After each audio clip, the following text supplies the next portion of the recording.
फरमाइश था कन दोस्तों, फरमाइश है सुल्तान मोरियो खां फरमाइश तो करे सैयद जाहिद हुसैन अली शाह ऐं सैयद ज़ोएब अली शाह, सैयद मुराद शाह ऐं बदकरा फरमाइश है काजी अहमद खां उस्ताद इरशाद बुलुर, वकील जामिन अली बुलुर ऐं ज़ोएब अली बुलुर ऐं तहीम कॉलोनी खां अदा राहिब ख़ान तहीम ऐं नसीर अहमद ऐं मसरूर अहमद। असां ग़रीबनि जो ॾस कहिड़ो तुंहिंजे मथां हो बार, रे ज़ालिम पवंदव रब जी मार, रे ज़ालिम पवंदव रब जी मार।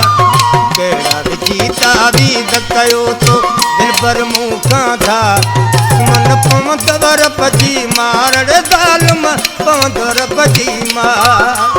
असां ग़रीबनि जो ॾस कहिड़ो तुंहिंजे मथां हो बार, ज़ालिम पवंदव रब जी मार, रे दुश्मन पवंदव रब जी मार।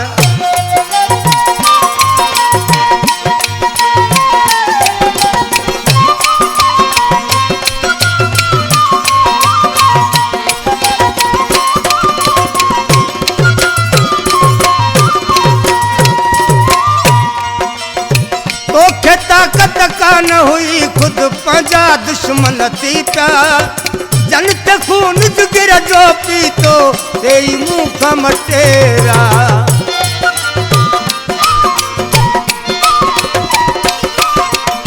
तोखे ताकत कान हुई खुद पंहिंजा दुश्मन थी पिया, जन ते खून जिगर जो पीतो तेई बुहड़ो मटेरा। तीरो पातीरो तू कॾहिं छोड़ा, दुश्मन पवंदव रब जी मार, रे ज़ालिम पवंदव रब जी मार। असां ग़रीबनि जो ॾस कहिड़ो तुंहिंजे मथां हो बार, दुश्मन पवंदव रब जी मार, रे ज़ालिम पवंदव रब जी मार।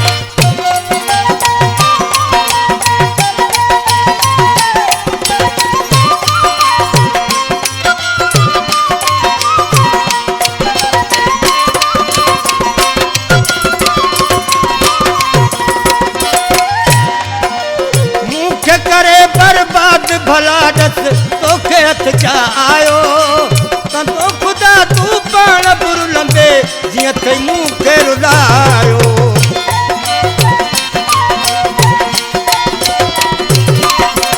मूंखे करे बर्बाद भला ॾस तोखे हथ जा आयो, ख़ुदा कंदो तू पाण बुरलंदे जीअं थई मूंखे रुलायो। कॾहिं ॾिसंदुसि तुंहिंजे पोयां शहर सॼे जा ॿार, ज़ालिम पवंदव रब जी मार, रे ज़ालिम पवंदव रब जी मार। असां ग़रीबनि जो ॾस कहिड़ो तुंहिंजे मथां हो बार, दुश्मन पवंदव रब जी मार, रे ज़ालिम पवंदव रब जी मार।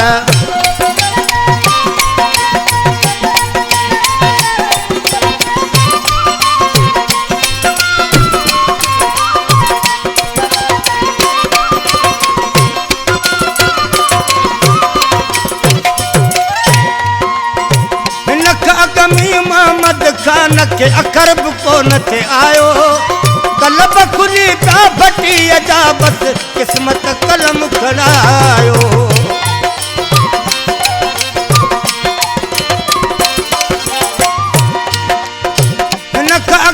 मोहम्मद खान के अखर बि कोन थे आयो, कलम खुली ता भटी जा बस किस्मत कलम खड़ायो।